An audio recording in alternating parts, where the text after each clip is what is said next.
Honestamente, pienso que en nuestro mundo no existe semejante cosa como el bien o el mal. Sí existe, sin embargo, lo que es más o menos perjudicial, y una confrontación solo culmina con el ganador y el perdedor, nociones que quizá hayan escuchado antes.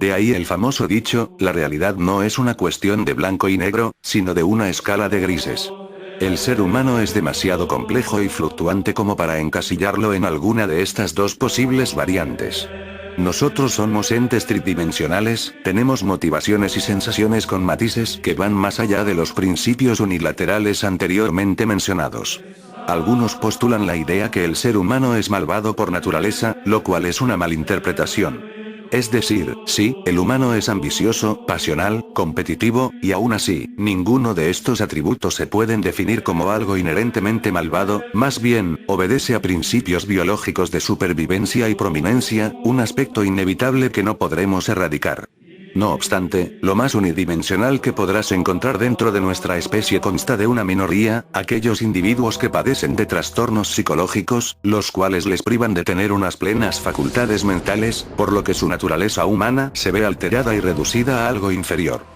Los famosos casos de psicópatas entran en esta categoría, personas con un reducido nivel de empatía, carácter impredecible y antisocial, lo que a la larga provoca una consecuencia, les cuesta sentir algunas emociones básicas, y es por ello que en los casos más extremos, el sadismo y los homicidios pasan a formar parte de su conducta, en necesidad de intentar compensar aquello que les hace falta. Si a algo se le puede calificar como objetivamente perjudicial, es a esta clase de comportamiento irracional, que a la vez está justificado por la misma naturaleza, siendo excepciones a la regla. De esta clase de personas es donde derivan las inspiraciones que supusieron la introducción y posterior expansión del concepto de villanos a la ficción. Pero aquí es donde debo aclarar algo importante. Si bien mencioné antes que en la vida real no existe algo como la maldad, hay que recordar que la ficción no es más que una simulación de la realidad, la interpretación de uno o varios aspectos de la misma, pero nunca conseguirá ser semejante al 100%, de hecho, mayormente el propósito suele ser lo contrario, alejarse de lo auténtico para entrar al mundo de lo fantástico, el cual no tiene limitaciones ni una naturaleza establecida a diferencia del nuestro. Es por ello que en las obras que tanto consumimos, puede existir la magia, el ki, tecnología imposible de replicar, mascotas que piensan y hablan, leyes de la física alteradas, y sobre todo, el bien y el mal, encarnados en formas físicas, lo que correspondería a los héroes y villanos. Con esto es fácil deducir que si hay algo que hace destacar a una obra, eso sería los personajes, y entre estos, es imposible ignorar la enorme presencia que imponen los malvados. Pero, ¿qué aspectos son los que facilitan la creación de los mejores villanos? Es decir, aquellos enemigos interesantes y también escritos que favorecen enormemente a la narrativa, los excelsamente caracterizados que comparten un vínculo adecuado con el protagonista. Bueno, trataremos de averiguarlo en este video. Comenzando, lo apropiado sería identificar los tipos de villanos que puede tener una serie y ver cómo podemos aplicarlos correctamente. Los internautas y páginas especializadas han definido varias categorías para estos, basándose en tropos y particularidades comunes, pero en esta ocasión y para simplificar las cosas, prefiero clasificar a los villanos únicamente según la motivación y objetivo que tienen en mente, lo cual es sin duda el aspecto más importante a tener en cuenta para su creación. De ese modo, podemos encontrar tres grandes variantes que me he tomado la libertad de nombrar.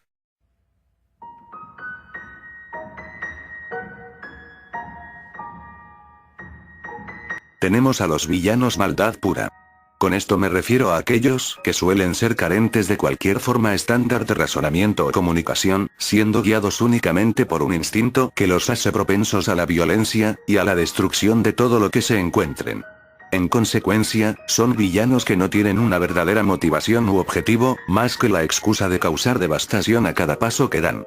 Ejemplo de esto serían los clásicos ejércitos de muertos vivientes come humanos de las películas setenteras, los titanes en Shingeki no Kyojin, los Parademons de la Armada de Apocalypse, los Chitauri en la primera película de Avengers, entre muchos otros más. Básicamente, son personajes unidimensionales que no tienen mucho valor narrativo, no obstante, siendo utilizados correctamente pueden ser funcionales dependiendo de las circunstancias. Como habrán podido deducir, generalmente los villanos maldad pura suelen ser controlados por alguna mente maestra, y su papel consiste en estorbar o dificultar las acciones del protagonista.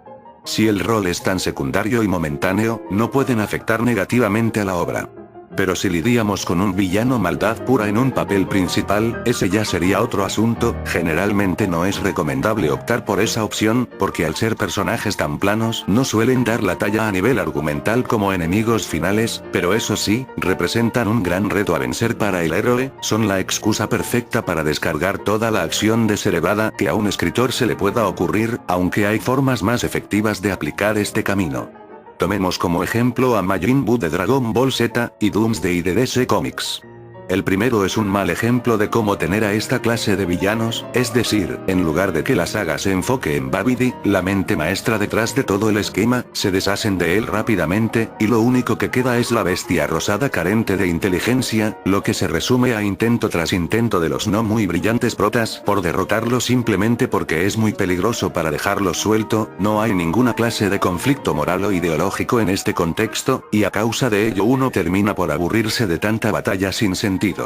Doomsday por otra parte es la forma correcta de hacerlo. Si nos basamos en el arco de la muerte de Superman, se le introduce como un monstruo unidimensional megapoderoso que quiere destrozar todo lo que se encuentre, pero al menos se encargaron de otorgarle un origen muy interesante a la vez que simbólico, sumado a la brutalidad que demostraba en cada combate, realmente hacía a uno creer que el personaje era la mayor amenaza para los héroes. Toda una serie de persecuciones a lo largo del continente norteamericano, y su presencia sirvió para explorar nuevos elementos en el desarrollo de Superman, como la aversión y temor que desarrolló a ser lastimado, la desesperación por no poder vencer a un enemigo, y llegar a tales extremos de entregar su vida a costa de matar a la bestia, yendo en contra de su ideal si eso significaba proteger a los seres que más amaba. Si bien en este arco se trata a Doomsday como enemigo principal, el verdadero enfoque son los efectos psicológicos que sus acciones desencadenan en Clark. Eso es lo que hace a esta historia realmente buena.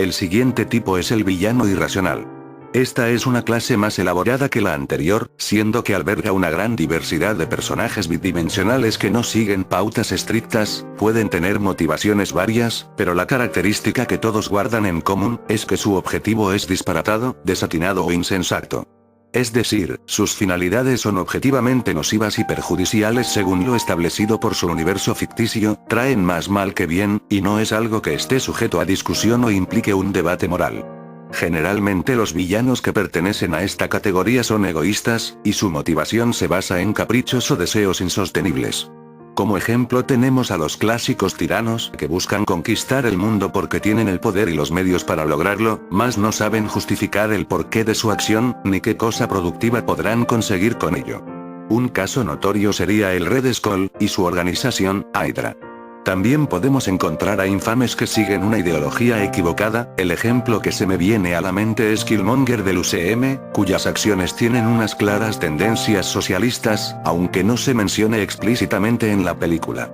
Otro ejemplo que se me ocurre es Shin de Hokuto no Ken, un emperador que sigue el ideal de, los poderosos pueden obtener todo lo que deseen arrebatándoselo a los demás, basado en la doctrina de los más fuertes sobre los más débiles, pero en un sentido literal. También cabe lugar las escorias que cometen actos despreciables por mero placer. Tenemos como ejemplo a Orochimaru, quien busca obtener todo el conocimiento posible de su mundo, aun si tiene que matar y torturar a miles para lograrlo, disfrutándolo en el proceso. O Kira Yoshikage, un asesino serial de mujeres que goza de hacer fetiches con las manos cercenadas de sus víctimas, y quiere continuar con ese estilo de vida sin ser molestado.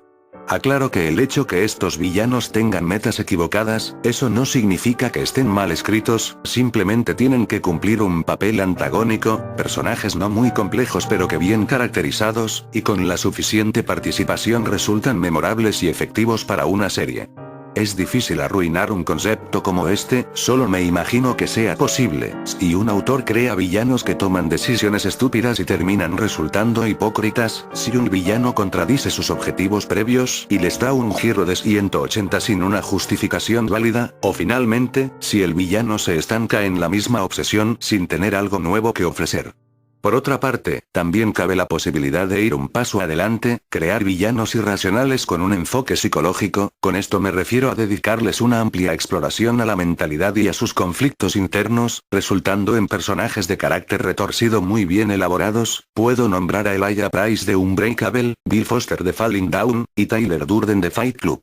A partir de aquí observamos lo que pienso son villanos de auténtica calidad, lo revisaremos más a fondo con la siguiente categoría.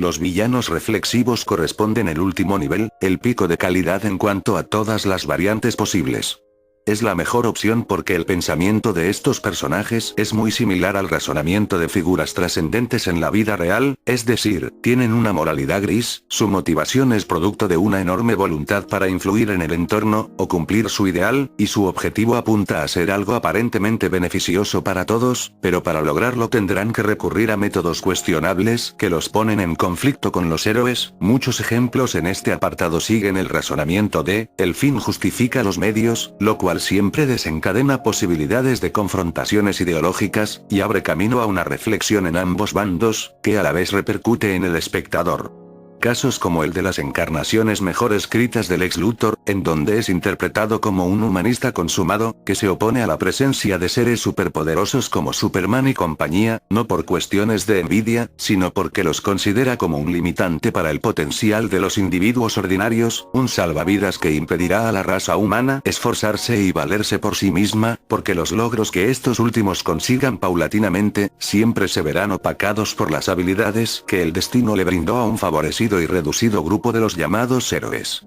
También puedo mencionar al Doctor Doom, en sus mejores momentos, el emperador de Latveria busca alcanzar la dominación mundial, mas no por razones estúpidas, sino porque considera que el orden de carácter autoritario impuesto por él, sumado a sus descubrimientos tecnológicos, son la única forma de alcanzar la plena seguridad y progreso en la Tierra, y bajo el contexto del mundo Marvel, esto tiene cierta razón, considerando que estamos hablando de un planeta vulnerable a infinidad de amenazas provenientes del espacio, y que de hecho, ha sido invadido múltiples veces por razas alienígenas a causa de la inefectividad de los héroes. Y así podría continuar con otros grandes ejemplos como Light Yagami de Death Note, Fonny Valentine de Steel Ball Run, entre otros más. Si se percataron, hay tendencia que los de esta clase de villanos siempre tengan aspiraciones de una gran magnitud de acuerdo al objetivo, no se conforman con migajas, ellos saben que si tienen los medios para cambiar el mundo, en pro de una ambición favorable, no descansarán hasta lograrlo, llegando a tener un enorme mérito que iguala, o hasta sobrepasa al de los protagonistas, y esto es precisamente lo que conduce a un choque de ideales que bien ejecutado da como resultado una escritura magistral. Para culminar, independientemente del tipo de villano que uno decida escoger para antagonizar una serie, se deberían tomar en cuenta los siguientes 5 puntos.